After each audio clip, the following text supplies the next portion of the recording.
कपूरी बहू। उमा जी की बहू पिंकी को गप्पे मारने की बहुत आदत थी। वो जब भी किसी के बारे में बातें करती तो बड़े बड़े गप्पे फेंका करती। आसपास के सब लोगों को पता था कि पिंकी बहुत बड़ी गपोड़ी बाज है। लोग उसकी बात पर विश्वास नहीं किया करते थे, लेकिन हाँ, उसकी बातें सुन सुनकर हंसते बहुत थे। अरे बहू, पड़ोस वाली शर्मा जी है ना, उनकी बेटी का जन्मदिन है, तुम भी चली जाना। ठीक है मम्मी जी, ये तो बता दो गिफ्ट में लेकर क्या जाना है। अरे लेकर क्या जाना है, 250 का लिफाफा दे देना, बस काफी है। अरे मम्मी जी, अच्छा लगेगा क्या? पड़ोसी हैं हमारे, हमें कुछ बड़ा लेकर जाना चाहिए। अरे बहू, इतना काफी है। जानती हैं आप, मेरे मायके में जब पड़ोस में किसी की बर्थडे होती थी ना, तो मम्मी कुछ ना कुछ गोल्ड का ही देकर भेजती थी। पड़ोसी के बर्थडे में सोना? कैसी बातें करती हो। और नहीं तो क्या, आपकी तरह थोड़ी ना लिफाफा पकड़ा दिया। पिंकी शर्मा जी की बेटी के जन्मदिन में चली जाती है। अरे आज तो बड़ी सुंदर लग रही हो साड़ी में। जी मैं तो लहंगा पहनकर आने वाली थी, मम्मी जी नहीं मानी।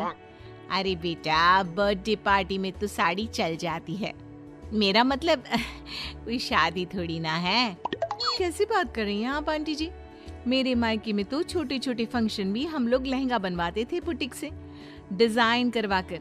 चाहे पड़ोस में किसी का जन्मदिन हो, मेरी मम्मी हमेशा बुटीक से नया लहंगा डिजाइन करवाती थी। मैंने तो ऐसा कहीं नहीं देखा, ये तो तुमने आज बड़े कमाल की बात बताई। अरे जाने दीजिए, कोई बात नहीं। और बताइए, आपकी बेटी नजर नहीं आ रही? अरे भाभी, मैं यहाँ हूँ, ये देखिए मेरा ड्रेस कैसा लग रहा है। ठीक ही है, मतलब बर्थडे के हिसाब से थोड़ा हल्का है ना। अरे भाभी, इतना सुंदर गाउन पहना है मैंने। मैं ना शादी से पहले अपने बर्थडे पर हमेशा जरी वाला लहंगा पहना करती थी, यही मैं तुम्हारी मम्मी को भी बता रही थी। इसके बाद केक काटने का प्रोग्राम शुरू होता है। सब लोग इकट्ठे हो जाते हैं। शर्मा जी की बेटी का केक देखकर पिंकी से रहा नहीं जाता। उसके अंदर का गपोड़ी बाज बाहर निकल कर आ जाता है। अरे इतना छोटा सा केक! अरे बेटा, मेहमानों के हिसाब से ही है, जितने लोग इतना बड़ा केक। आंटी जी, कम से कम 4 या 5 मंजिल वाला केक तो बनाना चाहिए था। आपकी बेटी का बर्थडे रोज रोज थोड़ी ना आता है। मेरे बर्थडे पर हमेशा पापा 4 केक बनवाते थे, सारे केक 4-4 मंजिल के होते थे। वहां पर सारे लोग उमा जी के मोहल्ले के ही थे और वो पिंकी के गप्पे मारने की आदत से अच्छी तरह वाकिफ थे, इसलिए सब लोग उसकी बात सुनकर हंसने लगे, लेकिन किसी ने पिंकी से कुछ नहीं कहा। एक दिन सुबह सुबह पिंकी ने अपनी सास से कहा, मम्मी जी, मेरे मम्मी पापा मुझसे मिलने के लिए यहाँ आ रहे हैं। अरे वाह, ये तो बहुत अच्छी बात है। उनके आने की तैयारी करो, अच्छा अच्छा खाना बनाओ। वैसे कब तक आएंगे? मम्मी जी फ्लाइट से आ रहे हैं, कल शाम को 4 बजे की फ्लाइट है।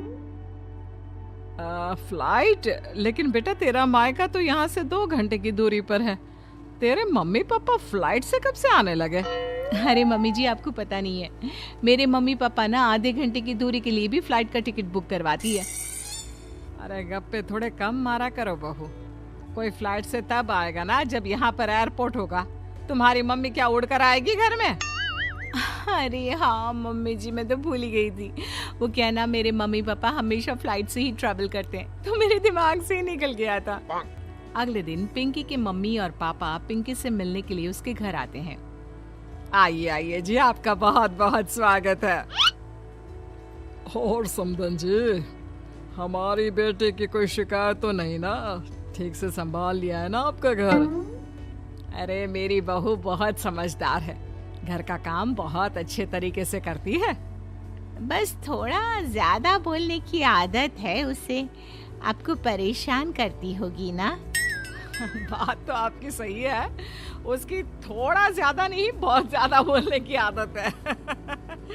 लेकिन कोई बात नहीं, आपकी बेटी दिल की बहुत अच्छी है, बस थोड़ा बोलती ही तो ज्यादा है। पिंकी बेटा, इधर आओ, देखो तुम्हारे मम्मी पापा आए हैं, तुमने इनके लिए खाना तो बना लिया ना? वो क्या है ना मम्मी जी, आपसे एक बात कहनी थी। हाँ हाँ बोलो बहू, क्या बात है, डरने की कोई जरूरत नहीं। वो मम्मी जी, मैंने सोचा मम्मी पापा आए हैं तो खाना बाहर से मंगवा लेती हूँ। अरे कोई बात नहीं बेटा, वैसे भी तुम किचन में काम करने लग जाती तो अपने मम्मी पापा से बात कब करती। बहुत अच्छा किया। अब तुम अपने मम्मी पापा के साथ बैठकर आराम से बात करो, मैं अंदर जाती हूँ। शाम का वक्त जैसे ही दरवाजे की घंटी बजी, 3-4 लोग हाथों में खाने की बहुत सारे पैकेट लेकर उमा जी के घर पहुंच गए। अरे भाई कौन है आप लोग, लगता है गलत पते पर आ गए। नहीं नहीं माँ जी, हम तो खाने का ऑर्डर डिलीवर करने आए हैं, यहीं से बुकिंग मिली थी। अरे नहीं नहीं, आपको कोई गलत फहमी हुई है। हमारे यहाँ तो 2 ही मेहमान आए हैं। आपके हाथ के पैकेट देखकर लगता है इसमें 50 लोगों का खाना है। माँ जी आपने सही समझा, खाना तो इसमें 50 लोगों का ही है, क्योंकि हमें ऑर्डर यहीं से 50 लोगों का मिला है। अरे लेकिन इतना सारा खाना, कहीं मेरी बहू ने अपनी गप मारने की आदत के चलते ऐसा तो नहीं कर दिया। ये खाना आप रख लीजिए और हमें हमारे पैसे दे दीजिए। अच्छा वैसे कितने का बिल बना है? ज्यादा नहीं, बस 10,000 दे दीजिए। उन लोगों की बात सुनकर उमा जी पिंकी को आवाज देकर वहाँ बुलाती है। जैसे ही पिंकी वहाँ आती है, खुश होते हुए उन लोगों को वहाँ पर खाना रखने के लिए कहती है। अरे इतना सारा खाना क्यों मंगवाया बहू? अरे मम्मी जी, मैंने आपको बताया तो था, मम्मी पापा आए हैं तो मैं खाना बाहर से मंगवा रही हूँ। ये बात सही है बेटा, लेकिन 2 लोगों के लिए 50 लोगों का खाना? अरे मम्मी जी, कुछ कम पड़ जाए तो अच्छा थोड़ी ना लगता है, और मेरे मायके में तो ऐसा ही होता है, एक्स्ट्रा खाना मंगवाते हैं हम लोग। तभी पिंकी के मम्मी और पापा वहाँ पर आते हैं।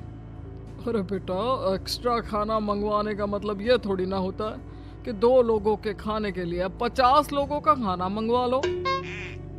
और बेटा, तुम्हारी गप मारने की आदत के चलते 10,000 का बिल आया है, तुम्हें नहीं लगता ये गलत है? देखो बहू, बढ़ा चढ़ाकर बातें करना अपनी जगह, लेकिन इतनी बड़ी बड़ी फेंकना भी गलत है ना।